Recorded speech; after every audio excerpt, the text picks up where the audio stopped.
L'actualité du côté du Parlement, on parle de cette audition ce matin au Palais Léon-Mbaha, siège de l'Assemblée nationale. Le ministre des Transports, Ernest Mpoué-Epiga, a lui présenté aux députés le projet de loi portant réorganisation de l'OPRAG. Reportage.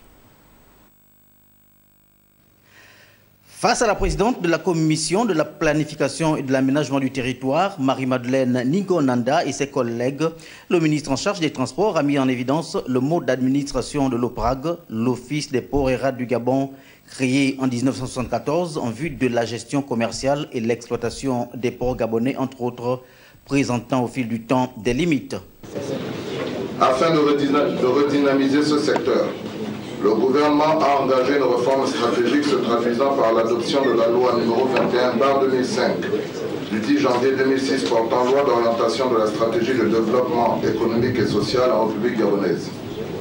Cette loi a abouti à la mise en place d'un nouveau cadre institutionnel et juridique consacré par l'ordonnance numéro 11/PR/2011 du 11 août 2011 relative au développement des activités maritimes et portuaires en République gabonaise.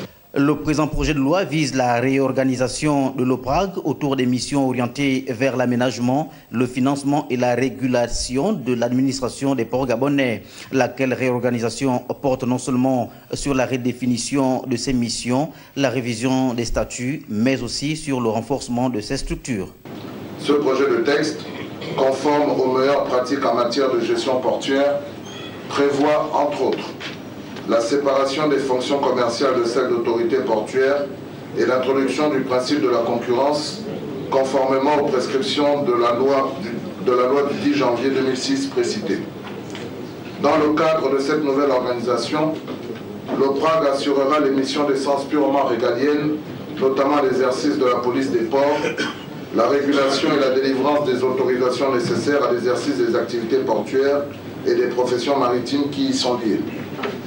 Prenant pleine mesure des réformes à eux soumises et au regard des débats suscités, reste aux honorables députés d'examiner sereinement la question.